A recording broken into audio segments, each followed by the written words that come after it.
Sebab ulama menulis satu kitab yang besar macam ni 2 jilid pasal menatang saja kan. Nanti kita tengok insya-Allah, tengok ujung-ujung sikit kita tengok ni kalau ada masa insya-Allah. Tapi kita akan sambung sikit kita punya perbincangan kita tentang apa yang kita bincangkan hari tu sebelum raya itu tentang sebelum puasa, tentang sa'atul lail, nama-nama dan juga nilai-nilai yang ada pada waktu malam. Waktu malam ni dia ada 12 malam juga, ada 12 nama juga. Kalau kita ada 12 jam, ulama-ulama bahasa telah membahagikan kepada 12 nama juga, dan setiap nama tu dia ada dia punya keistimewaan dia yang tersendiri. Bermulanya malam macam mana? Mulanya malam daripada terbenamnya matahari sampailah terbit matahari, itu pada adat dan pada ghalibnya. Dari segi syaraknya bermula malam daripada terbenam matahari sampailah terbit fajar yang kedua, iaitu fajar shadiq waktu subuh. Sebab tu kita dah tak boleh makan. Kalau kita puasa tu subuh tu dah tak boleh makan apa dah. Sebab tu perbincangan ataupun makna malam ni dari segi syarak dan juga segi adat ni dia ada perbezaan sikit. Tapi yang ulama-ulama lughah, ulama-ulama bahasa bahagikan kepada 12 malam, 12 nama yang kita bincangkan itu, kita dah sampai ke perbincangan yang ke-10 dah. Yang ke-10 dah tentang nama-nama waktu malam dan juga sifat-sifat yang ada pada dia. Dia ada 12 nama. Yang pertamanya Asy-Syahidu. Asy-Syahidu, kemudian Al-Ghasakhu, Al-Atmatu, Al-Fahma'u, Al-Mauhinu, Al-Khit'u, Al-Jawshanu, Al-Abkatu, At-Tabashiru, Al-Fajrul Awal, Al-Fajrul Sani dan Al-Mu'tarid. Ada 12 nama. Nanti kita bincang bab siang juga ada 12 nama dan keadaan juga, yang mana ada kelebihan dan juga waktu-waktu pantang larang yang ulama-ulama sebut tentang time-time yang ada. Kita sebut hari itu juga haiwan antara makhluk yang Allah Ta'ala jadikan, contohnya ayam jantan. Dia dalam kitab Ajaibul Makhluqat wa Gharaibul Mawjudat karangan Syekh apa ni Kamaruddin, Syekh Zakaria Al-Qazwini. Dia kata apa? Dia kata ayam jantan ni, dia kata dia ada sensor yang boleh kesan tentang sa'atul lail. Dia kata kalau kata malam ni ada 12 nama, 12 masa, dia akan bunyi setiap masuknya, berubahnya setiap sela masa tu dia akan bunyi. Tu ayam jantan yang pure lah. Hari ni tak ada lah, hari ni murung lah kata. Subuh pun dia tak bunyi dah kan. Sebab kelebihan jantan ni lagu tu. Ayam jantan ni dia kalau ikut dia punya apa? Dia punya sedarai tugas dia kena berbunyi setiap kali masuknya, berubahnya. Asy-Syahidu ke Al-Ghasakhu bunyi, Al-Ghasakhu ke Al-Fahma'u bunyi, Al-Fahma'u ke Al-Qim'u, semua dia kena bunyi. Sebab tu kita dulu tengok jam, kita berdasarkan kepada bunyi-bunyi haiwan lah. Orang dulu dia ada bunyi, dia dengar bunyi dia tahu pukul berapa. Sebelum terciptanya jam yang ada kat tangan lah. Itu ayam yang pure lah. Kerana apa? Kerana Syekh Zakaria juga sebut, dia kata apa? Dia kata kalau sesiapa yang dikejutkan tidur dia oleh bunyi ayam, kokok ayam jantan, dia akan terlepas daripada beban kemalasan daripada tidur. Mana kata orang yang terjaga, kita ni jaga dengan handset, bunyi handset 6 kali pun kita duduk snooze sampai lah kita jaga. Sebenarnya nak jaga ke 6 saja, set 5.5, set 5.5, tapi nampak macam awal lah, tapi 5.5 bunyi plak tolak, bagi dia padam. Sekali ada lagi 5.5 slap tolak lagi, 5.40 pukul 6 baru kita bangkit betul-betul. Niat tu kan bagus juga, orang tu ada niat bagi pukul 6, tapi dia kunci jam tu punya dahsyat. Pukul 5 dah kunci lah kan, tapi itulah bunyi sikit tolak, bagi dia tak bunyi kan. Jadi itu kelebihan orang yang dikejutkan oleh ayam jantan. Itu yang ulama sebut dalam kitab Ajaibul Makhluqat wa Gharaibul Mawjudat. Okey, kita tengok waktu yang ke-10. Yang ke-10 ni nama dia Al-Fajrul Awal, fajar yang pertama. Fajar yang pertama ni apa dia? Disebut sebagai fajar kazib, fajar yang tipu-tipu. Ketika ini cahaya fajar mula naik cahaya daripada kesan matahari mula naik, mula kita nampak di bumi. Sebab matahari jauh di bawah ufuk. Jadi matahari ni cahaya dia akan cuba nak naik, dan bumi yang berputar di atas paksi dia dengan kecondongan 23 darjah suku tu, jadi dia akan pusing. Jadi cahaya yang sampai tu dia akan kadang-kadang lepas, bila pusing dia akan hilang. Jadi sebab tu fajar kazib ni kalau nak kenal sifat dia, dia pendek-pendek je. Dia bukan macam lampu fanfare, bukan macam fanfare yang tu nampak tinggi straight tu, tak. Dia cahaya yang menegak, tetapi dia pendek-pendek saja. Nampak dia belah mana? Belah timur. Belah timur lah. Kalau tuan-tuan ada kelapangan pergi belah timur, belah pantai timur ke, belah Sabah ke, kita boleh try tengok sebelum subuh. Kita boleh jaga sejam sebelum subuh, tuan-tuan boleh bangun awal-awal, tuan-tuan boleh tengok belah yang lapang belah subuh. Kalau tuan nampak cahaya yang naik macam tu, itulah fajar kazib. Sebab apa? Fajar kazib ni kena tahu sebab apa? Sebab dia untuk kita kenal fajar sadiq yang subuh tu. Ulama-ulama fiqh dalam kitab Buriyah At-Tulab, kitab Sabilul Muhtadi Syekh Rashid Al-Banjari, semua cerita pasal dua jenis fajar ni. Sebab apa? Sebab dia takut kita terkeliru. Sebab apa? Sebab yang kata ayam tadi tu, dia akan bunyi juga ketika fajar kazib. Kita kena cam hak mana kazib, hak mana sadiq. Sebab hak sadiq ni lah yang masuk subuh. Takut kita tersalah solat subuh. Sebab ayam dia boleh kesan cahaya yang pertama, yang kedua dia boleh kesan, sebab tu dia mengetahui sa'atul lail. Pengalaman kami lah di Jatah Mufti dululah, ketika kita buat kajian untuk subuh ni, nak tengok fajar ni, ada 2 hari yang sama saya boleh dengar bunyi ayam yang sama di kampung yang sama, dia bunyi pada jam yang sama, lebih kurang 4.30 lagu tu lah, 4.30 lagu tu. Jadi itu antara tanda-tanda yang kita cuba dapat lah. Kami duduk atas bukit, kami melihat ke arah timur, kami nak tengok nampak tak nampak cahaya. Tapi malangnya di Terengganu pada masa tu lampu banyak, lampu kapai banyak, kita susah nak nampak cahaya yang naik tu.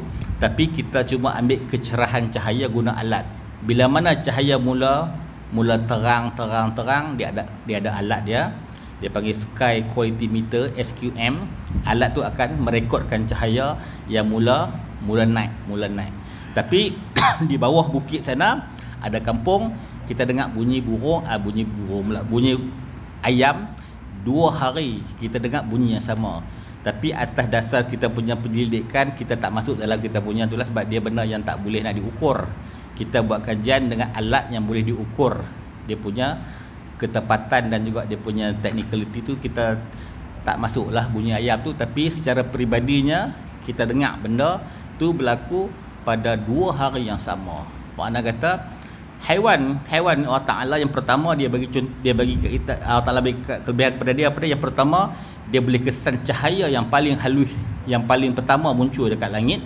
Yang keduanya, dia boleh rasa titisan air yang mula-mula kena ataupun luruh dalam ketika waktu itulah. Dia waktu fajar kazib ni lebih kurang time waktu sahur lah, waktu sahur. Jadi dia boleh kesan dalam tu. Jadi antara perkecaman yang lain yang dicatat oleh ulama ialah pada ketika ini dia kata waktu untuk serangga-serangga yang berkepak dan bersayap mulai keluar. Jadi kalau kita duduk dalam tengah camping ke apakah, kita boleh perasan patung-patung hak mana hak berkepak bersayap ni mula keluar pelan-pelan. Hak besar-besar tak keluar lagi. Hak jenis ni dulu dia keluar awal. Mungkin dia punya sensor lebih awal, dia tahu dia keluar awal. Fajar kazib ini ulama sebut dalam kitab fiqh sebagai cahaya yang naik menegak.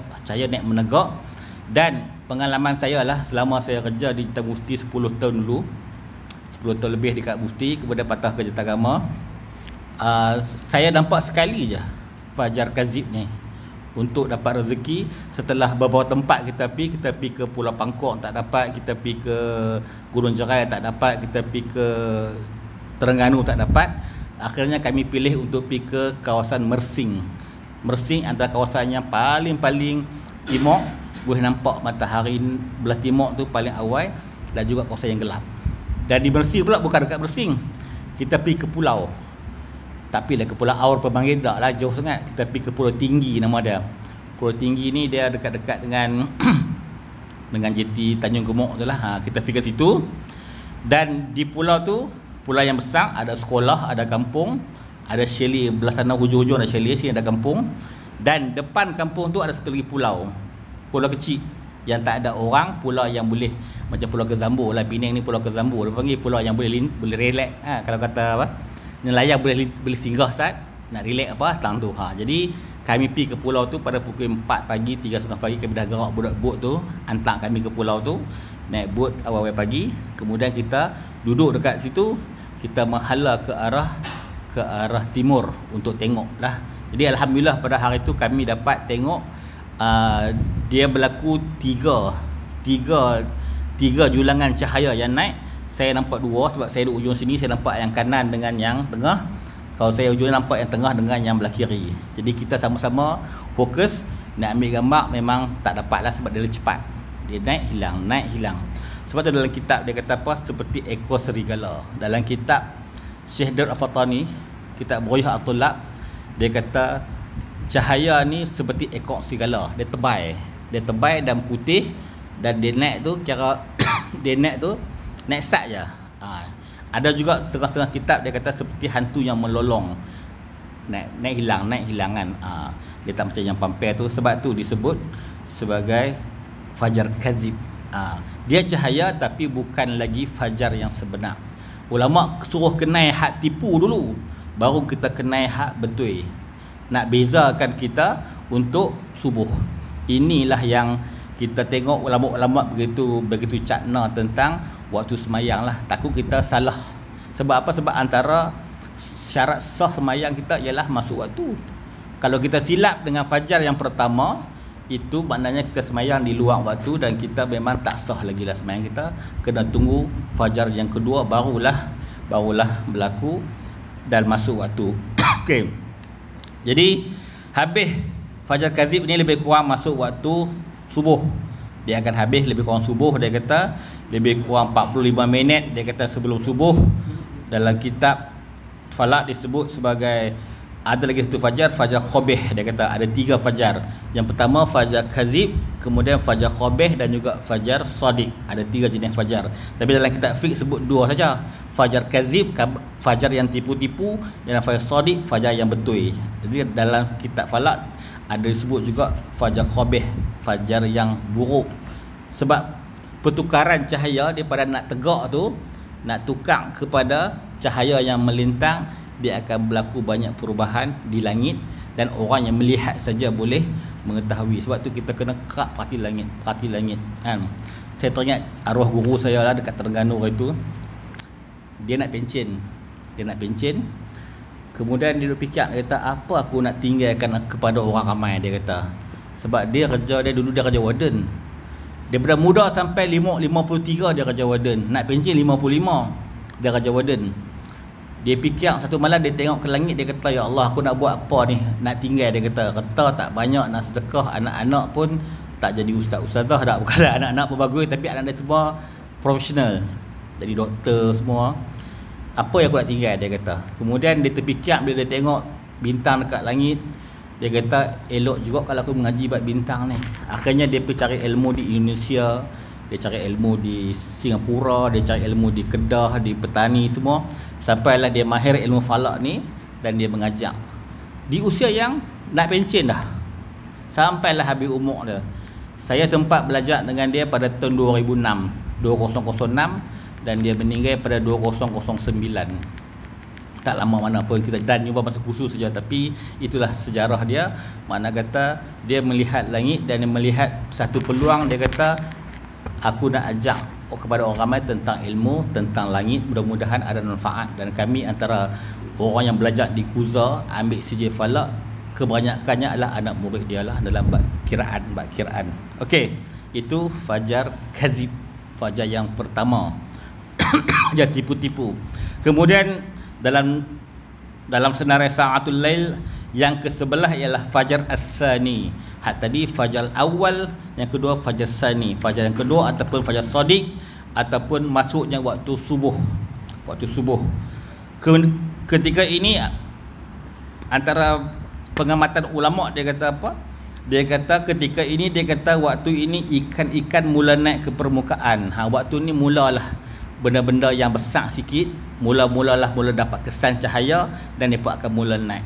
Jadi kalau kita duduk dekat mana-mana camping kan, insya-Allah ini antara catatan ulama yang boleh jadi panduan kepada kita. Kita tak ada jam. Kita tengok jam mampu dah jam pula lagi jenis cas bateri kan. Jam kita ni hari ni jenis dulu tak apa, dulu bateri tahan lama. Kita beli Orient ke auto tua pakai Casio ke. Casio lah model lah, hak lama auto tua lu hak jarum tu. 2 tahun kena tukar bateri dah. Tapi kalau habis bateri, antara pengamatan dan yang ulama-ulama sebut, ketika ini dia kata ikan-ikan mula naik. Ikan mula naik mana kata itu dah mula dah masuk fajar sani, fajar yang kedua atau waktu subuh dia kata. Dan haiwan-haiwan mulai riuh dalam hutan. Kalau jenis ada kebau dah, ada kera, lutung, semua tu akan mula berbunyi, mula riuh. Kenapa? Kerana mereka dah dapat kesan cahaya daripada fajar sadiq ataupun masuknya waktu subuh. Itu yang pertama. Yang kedua, mereka dapat mengesan, mereka mengetahui bahawa itulah waktu Allah Ta'ala mula melebarkan, mula mengeluarkan, mula memancarkan rezeki ke seluruh alam. Setelah malam tu kita berehat, kita tidur, semua kehidupan direhatkan, dimatikan pada waktu malam. Bila masuknya subuh, bermulanya kehidupan yang baru untuk hari seterusnya. Ketika itulah orang kata rezeki mula disebarkan ke seluruh alam. Jadi orang yang makin awal ni untung. Sebab tu kata guru saya, dia kata apa? Dia kata kita ni boleh lihat belem-belem binatang. Dia kata burung, serangga-serangga semua lepas makin awal pada pergi ambil dah. Lepas dah kebut dah hak awal-awal. Kita kerja pukul 8 kan. Pukul 8 ni lambat lah, dah cerah dah kan. Tapi itulah fenomena, itulah benda yang berlaku, dia punya keadaan dia. Okey, fajar sani ataupun masuk waktu subuh. Dan fajar ini ada satu surah yang istimewa, suratul fajr, wal fajr walayalin ash. Allah Ta'ala bersumpah dengan waktu fajar. Waktu yang fajar yang istimewa, yang mana disebutkan oleh Ibnu Abbas dan juga Ibnu Zubair dan juga Mujahid dan kebanyakan ulama-ulama salaf dan juga khalaf. Dalam tafsir Ibnu Katsir mengatakan bahawa fajar itu ialah fajar Zulhijjah. Fajar yang kita lalu itulah. Yang kata wal fajri itu Allah Ta'ala bersumpah dengan fajar mana? Fajar Zulhijjah. Walayalin ash, dan malam-malam yang 10. Malam-malam 10 ni ulama kata apa? Al-muradu biha ashru Zulhijjah. Ialah malam-malam ataupun hari malam dan juga hari 10 yang awal daripada bulan Zulhijjah. Kita hari ini hari yang keempat dah. Dah masuk maghrib tadi, hari yang keempat dah. Jadi Allah Ta'ala bersumpah dengan waktu fajar yang istimewa itu. Yang pertama, ulama-ulama kata fajar yang istimewa fajar 1 hari bulan. Bila pengumuman kata hari Selasa bermulanya Zulhijjah, petang Isnin tu bermulanya masuk 1 Zulhijjah, dan pagi Selasa tu fajar yang pertama itulah fajar yang hebat. Ulama-ulama kata itu fajar Zulhijjah. Fajar yang pertama Zulhijjah itu fajar yang dimasukkan dengan inilah, dengan wal fajri itu. Kemudian ulama kata lagi fajar pada 8 hari bulan, hari tarwiyah 8 hari bulan. Sebab tu kita digalakkan puasa 8 hari bulan. Fajar hari Arafah hari 9, kita disunatkan puasa, yang mana kelebihannya disebut pahalanya sebanyak 2 tahun. Tahun yang ke depan dan tahun yang kebelakangan dapat 2 tahun pahala. Dan fajar yang ketiga yang hebat, fajar 10 hari bulan, fajar pagi raya Aidil Adha. Dalam ranking sembahyang sunat, Syekh Daud Al-Fatani mengatakan solat sunat ranking yang pertama sekali apa dia?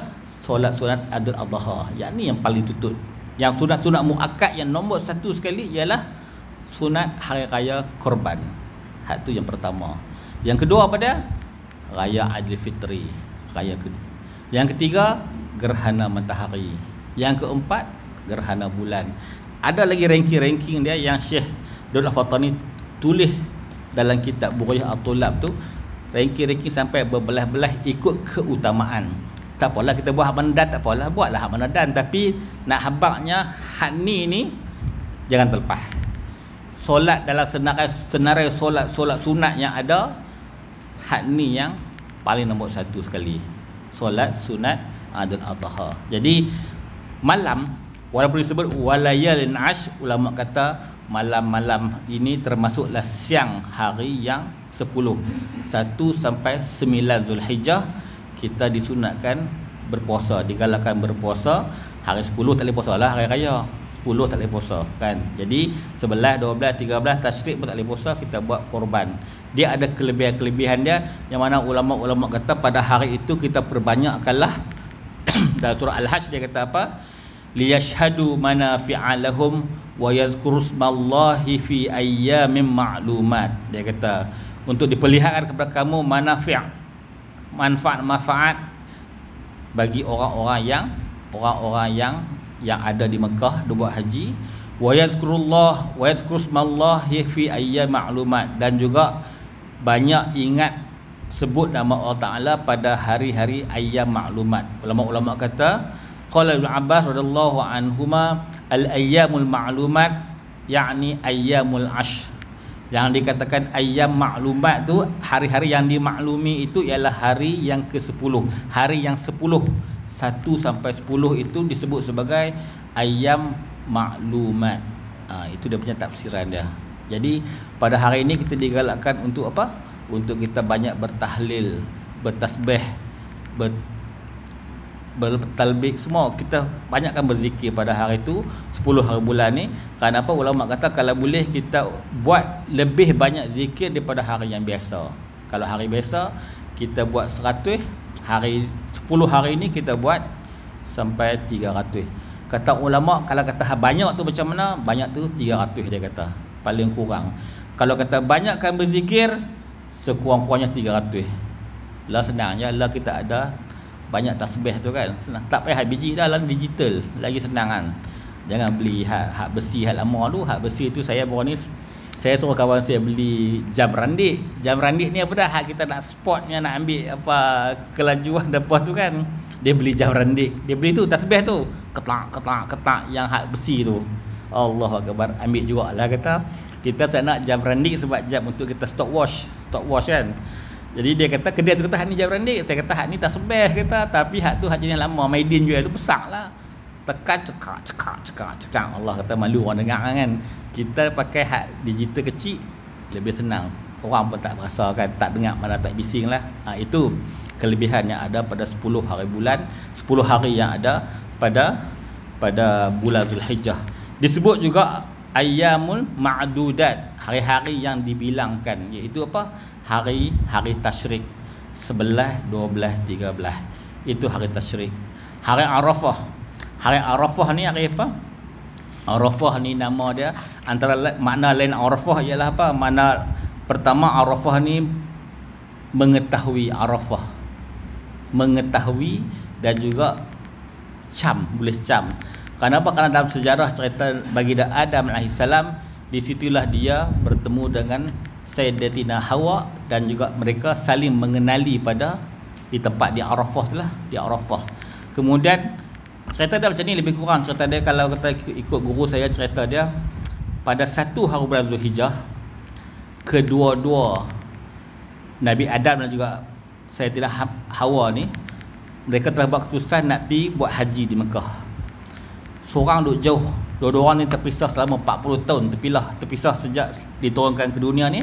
Kemudian mereka jalan-jalan, mereka jumpa di Arafah dan saling mengenali, mengecam. Kemudian itulah disebut tempat tu Arafah, dia kata Arafah. Kemudian mereka berjalan ke Muzdalifah buat haji, pergi ke Mina semua. Dan Mina itu merupakan hari sepatutnya hari itu hari mereka berbulan madu, tapi hari ni orang dengar Mina orang takut. Sebab apa? Pergi Mekah ni susah lah kata, pergi Mekah kan. Mina ni kira tempat nak buang ayak susah lepas katakan. Jemaah haji kita ni kira dengar Mina ni punya gerun. Tapi asal-asal Mina tu ialah tempat bersenang lenang dan juga tempat berbulan madu semula antara baginda Adam dan juga Sayyidatina Hawa kita kan. Okey, itu antara benda yang berkaitan dengan bulan ni lah, bulan Zulhijjah lah, bulan anak mai ni. Itu fajar. Kemudian ada juga hadis yang menyebut bahawa ulama-ulama tentang 10 hari ini, dia kata ulama-ulama mengatakan kami tak pernah tinggal 10 hari yang hebat dalam setahun. Yang pertamanya 10 hari pertama dalam bulan Zulhijjah, yang kedua 10 malam dalam bulan Ramadan, dan yang ketiga 10 hari dalam bulan Muharram. Semuanya ada cerita-cerita yang menarik tentang baginda Rasul dan juga nabi-nabi tentang hari-hari yang ada dalam 10 hari ini. Itu benda-benda yang hebat yang diceritakan oleh ulama-ulama. Banyak cerita, banyak versi tentang nabi-nabi dalam menyambut 10 hari yang besar ni lah, 10 hari yang besar ni. Okey, itu fajar. Fajar kenapa? Fajar waktu subuh digambarkan, kemudian dalam surah disambung lagi wasyaf'i wal watr wal fajri walayalin ash wasyaf'i wal watr, demi yang genap dan juga yang ganjil.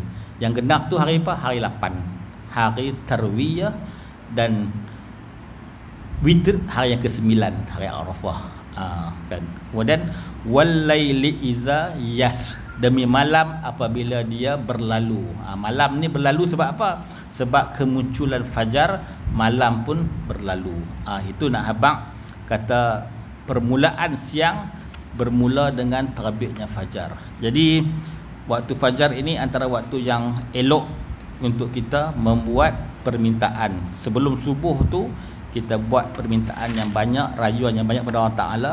Mudah-mudahan kita akan dapat keputusan yang elok di siang hari. Sebab tu dijadikan malam dan siang ni sempadan yang sangat tipis tu waktu fajar lah. Fajar, sempadan yang tipis waktu fajar. Dan itulah kita boleh berdoa pada waktu sepanjang hari. Tetapi kemuncak ataupun dia panggil last kopek lah, time tu lah, sebelum masuk subuh dengan antara yang tipis tu, itulah kita nak buat rayuan yang terakhir sebelum naik matahari dan habis hari yang sebelum tu. Itulah dia punya nilai yang ada pada waktu-waktu tu. Sebab tu kalau kita faham tentang waktu ni, kita boleh attack time-time apa yang kita boleh ambil manfaat. Sebab tu dalam pengajian falak ni kita ada kitab yang guru saya dah rujuk, Al-Azminah wal Amkinah. Azminah ni masa, amkinah ni tempat. Jadi kitab tu ditulis dan kita bicara tentang tempat-tempat ataupun masa-masa yang baik untuk kita berdoa, terutamanya lah. Kalau orang yang banyak duit boleh pergi tempat yang mustajab di Mekah, di Madinah, di Al-Aqsa, tempat-tempat yang hebat. Kalau di Malaysia ni kita pergi duduk masjid lah, masjid surau. Tapi kita juga boleh pilih azminah, pilih masa-masa yang hebat, masa-masa yang terbaik untuk kita berdoa, mengadu pada Allah Ta'ala. Antaranya apa dia? Hari Jumaat esok, time tengah antara dua azan. Ulama-ulama besar diceritakan sejarah mereka ni, kalau mereka pergi hari Jumaat ni, mereka pergi awal. Pergi awal. Kenapa? Kerana yang pertama, dia nak ambil berkat i'tikaf dalam masjid tu. Sejarah, kata tuan tengok orang-orang yang hebat di dunia ni, pemimpin-pemimpin Islam ni, kau tengok sejarah dia, setiap hari Jumaat dia akan pergi awal. Kita sibuk, kita ni kadang-kadang makan dulu baru pergi, dan azan baru tepi masuk. Tapi disebutkan ulama-ulama kita, pemimpin-pemimpin Islam, dia akan pergi awal 1 jam sekurang-kurangnya, 1 jam. Kalau masuk lohok 1.30, 12.30 dia dah ada. Banyak masa kita boleh kita habiskan dengan baca Quran, kita berzikir, memohon. Kerana apa? Kerana ketika matahari gelincir, masuknya waktu zuhur, iza zalatil iza zalatis syam futihat abwabus sama. Ketika matahari gelincir itu, Allah Ta'ala buka pintu-pintu langit. Jadi orang yang standby awal untuk hantar doa, ketika mula-mula matahari pintu langit dibuka, itulah orang yang paling beruntung. Kita dah lah, kita tunggulah sampai Tok Khatib naik Assalamualaikum, baru kalau kabut masuk kan, terlepas lah. Lepas tak apa, tunggu antara Khatib duduk dua khutbah tu, itu antara doa yang hebat. Kata ulama, saya share lah. Ada setengah ulama ni, dia bagi petua. Dia kata kalau kita nak berdoa, dia kata insya-Allah bila start dia khutbah tu, Assalamualaikum, Alhamdulillah, semua tu, kita boleh pelan-pelan tanpa kita mengganggu orang, tanpa kita menimbulkan pergerakan yang banyak, kita sebut Bismillahirrahmanirrahim sebanyak 121 kali. Tapi jangan kira dengan tasbih, sebab dia akan dikira lara juga. Main batu kerikil pun kira lara. Tuan-tuan buat jari pelan-pelan ya, jangan bagi nampak lah, jangan bagi nampak ke lara tu. Kemudian cukup kita dengar khutbah, tak apa dengar khutbah, sambil dengar khutbah, kemudian bila dia duduk je untuk selawat, kita hantar doa kita. Itu antara amal ulama lah, wallahu a'lam bissawab. Mungkin ada kelebihan yang ulama-ulama dapat ilham tentang benda-benda ni kan. Yakinlah tuan-tuan, ulama ni dia dapat ilham dari Allah Taala, insya-Allah lah dia ya, kalau dia mereka sesuatu zikir ke, suatu hizib ke, insya-Allah itu adalah benda yang terbaik untuk kita lah. Bukan nak kata doa hak Nabi, hak doa-doa dalam Quran tu tak bagus. Semuanya bagus, tetapi ada benda-benda yang sampingan kita boleh pilih, kita boleh buat banyak.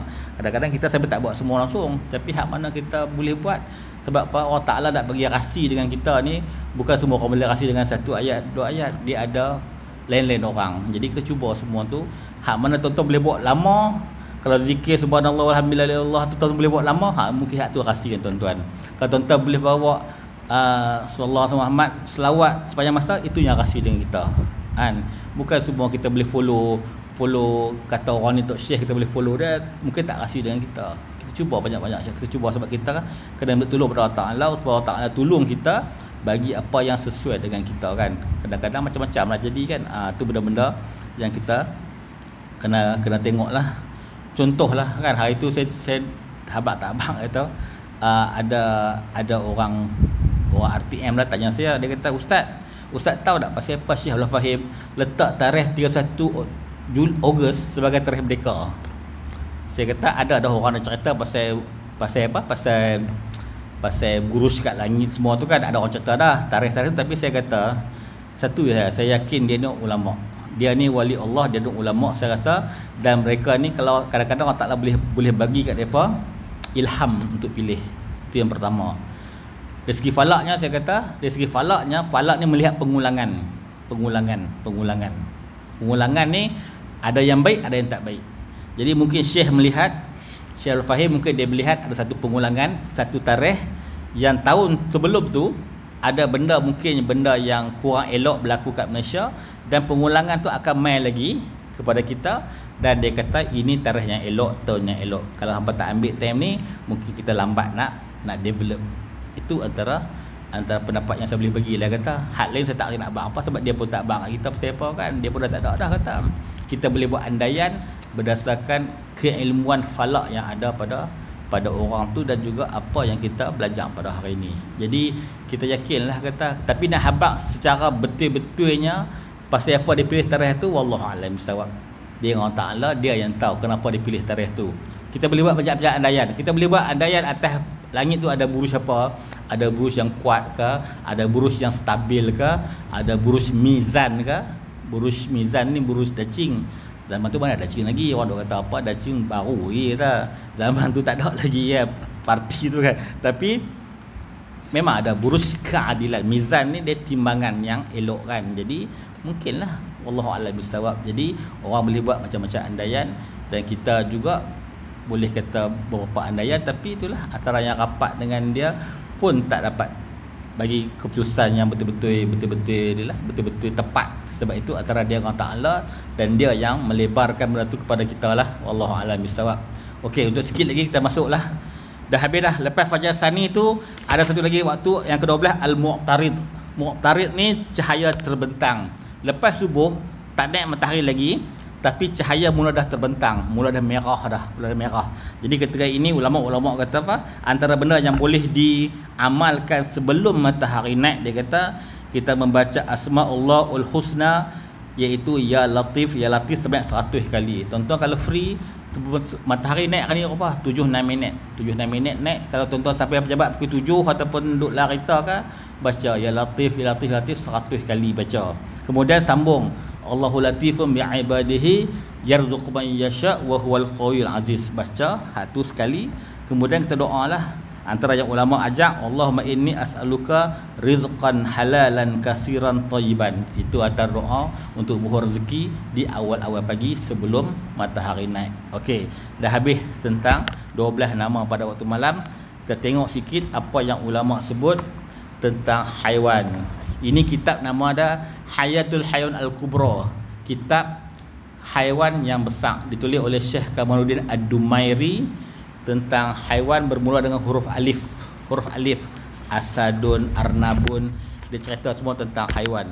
Kita nak tengok hari ni apa dah yang rapat dengan kita lah. Kita tengok bakhorun, lembu lah. Tuan-tuan lagi seminggu lagi nak berdepan dengan lembu. Dalam kitab ni Syekh Kamaluddin kata al-baqaru ni ada beberapa jenis. Yang pertama dia kata al-baqaru ahli, lembu hak kita belah. Hak kita belah lah, lembu yang jinak dia kata, lembu yang kita beli. Yang kita beli pula memang kena belilah, lembu yang kita belah kata. Dan kitab ni Syekh Kamaluddin kata apa? Al-gharibah. Dia kata hak pelik tentang lembu ni apa dia kata kanatil arab iza aradatil istisqa fi sanatil azmah ja'alat an-niran fi aznabil baqar wa attaliquha fatamattara as-sama' li anna Allah Ta'ala yarhamuha. Orang Arab jahiliah ni kalau mereka nak buat solat istisqa, nak minta hujan, upacara mereka lah kan, dulu mereka akan bakar ekor lembu dan mereka akan tembak ke langit dan hujan turun. Itu wallahualam lah, ini catatan Syekh dalam kitab ni. Itu tentang kepelikan yang ada pada haiwan yang nama lembu ni. Orang Arab dulu guna hak ni untuk buat istisqa. Kita ni semayang untuk minta hujan.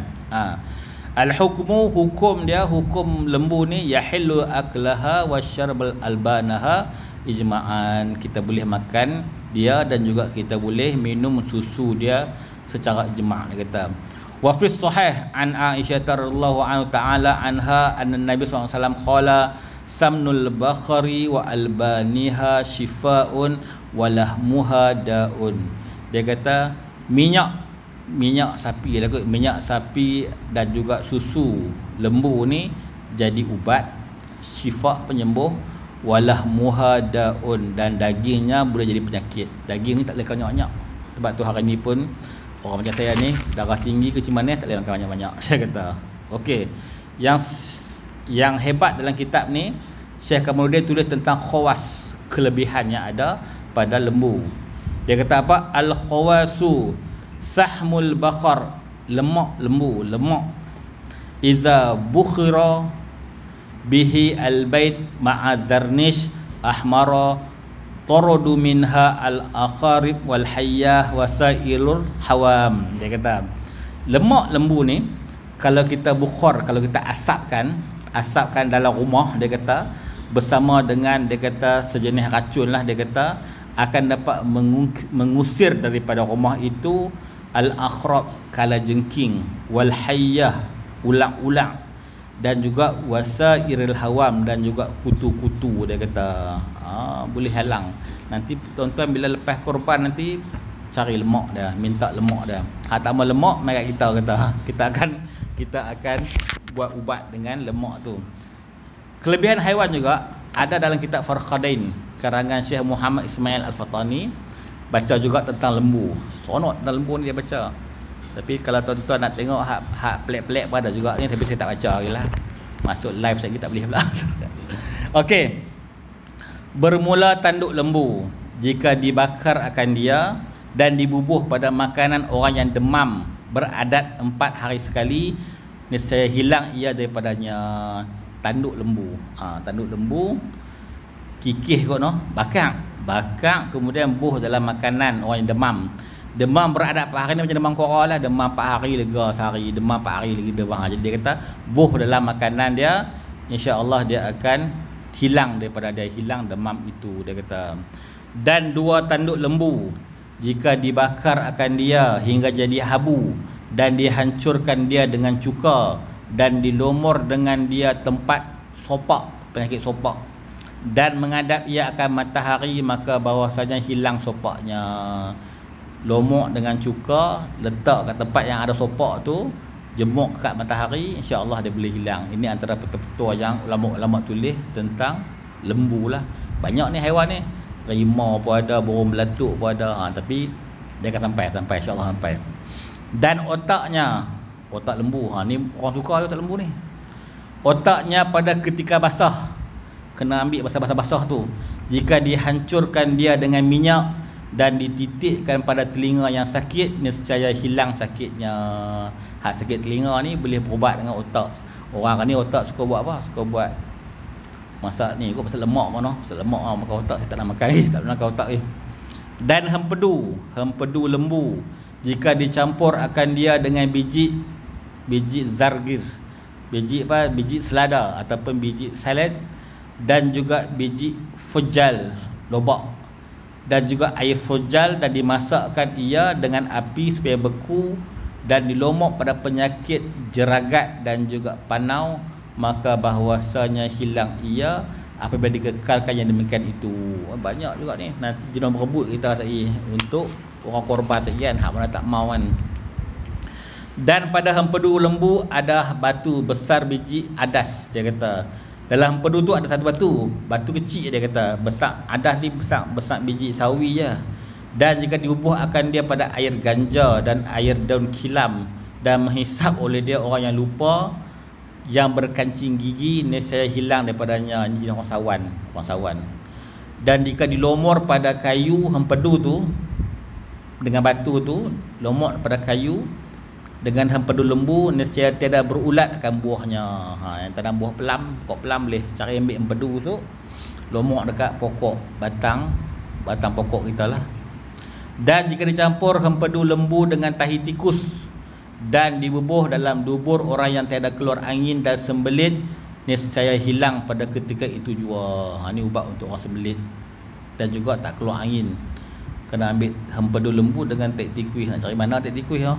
Tikus pun dah bunuh habis dah kan. Dan laban lembu, susu lembu menghilangkan kuning muka. Dan jika diminum daripada susu lembu yang sudah diambil akan kepalanya, yakni sudah diambil akan lemak di atas susu itu, nescaya menjadi ubat kepada penyakit bawasir. Dan minyak lembu, minyak kat mana minyak dia? Kena bakar lah. Minyak lembu jika dilomor dia dengan bekas disengat oleh kala, nescaya hilang sakit pada ketika itu jua. Dan minyak lembu juga menjadi ubat segala penyakit luka boleh berubat kan. Dan darah lembu, darah lembu pun boleh buat ubat. Jika dilumur dengan dia akan penyakit bengkak, nescaya hilang sakitnya.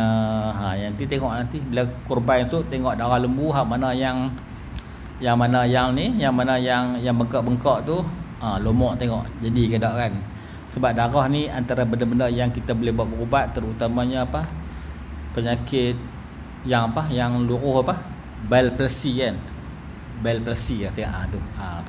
Sebab adik saya pernah kena bila pergi ke orang nak urut tu, dia kata abang cari darah merpati, bukan darah lembu, merpati. Sebab merpati ni dia panas.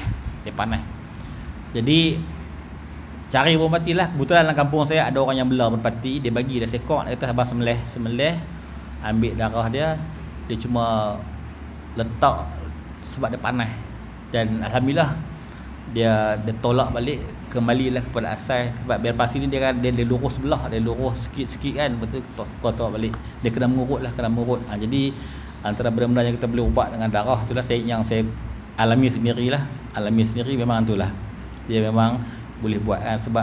Sebab merpati ni yang pertama taik dia pun tajam, dan darah dia memang darah panas, bersifat panas. Sebab tu antara benda-benda yang boleh mengubat orang-orang yang lagu tu, orang yang stroke, boleh pakai. Tapi jenuh nak cari darah merpati kan. Kalau stroke ni orang kata buat apa, pakai minyak gas kan. Jangan petrol pula, bakar pula kan. Minyak gas urut dengan minyak gas, insya-Allah boleh lega sebab kepanasan yang ada pada itulah. Dan tahi lembu juga jika dilumur dengan tempat yang disengat oleh kumbang, nescaya hilang sakit dia. Sakit kerana disengat oleh haiwan juga boleh hilang dengan ni lah, dengan tahi lembu. Itu antara benda-benda yang betul lah, betul, bukannya benda yang semestinya jadi. Hari ni banyak benda yang kita boleh pakai kan. Okey, tadi lembu yang kita belah, kemudian lembu yang al-wahsyiyu, lembu yang liak. Lembu yang liak ni dia juga ada kelebihan dia, lebih kurang sama dengan lembu yang belah juga. Kemudian ada sejenis lagi lembu ya, dia panggil bakharul ma', lembu ayak. Lembu ayak. Catatan Syekh Kamaluddin ni ada lembu ayak dia kata. Kemudian dia kata disebut oleh Al-Khazwini dalam kitab Ajaib Makhluqat, za'amu anna bakharan yutli'u minal ma' yar'a az-zar'a wa rawasaha al-anbar wallahu a'lam bis-shawab. Dia kata hak jenis lembu ayak ni, dia kata dia punya najis dia menjadi ambar. Dia kata ambar ni wangi-wangian lah dia kata. Jadi itu antara yang ulama cetak lah. Dalam Syekh Zakaria ni banyak benda yang dicetak tentang kelebihan-kelebihan binatang. Semuanya dalam bahasa Arab dan juga panjang cerita dia, dan kita boleh ambil manfaat apa-apa yang ada. InsyaAllah kita boleh tengok nanti kita boleh himpun haiwan-haiwan yang ada dekat sekeliling kita. Kita boleh tengok apa kelebihan yang ada pada dia lah. Dalam kitab Farqadah ni bukan sekat haiwan, dia ada sayur-sayuran, dia ada batu permata, dia ada biji-bijian, rempah ratus, semua dia ada catatan kelebihan yang ada pada benda-benda itulah.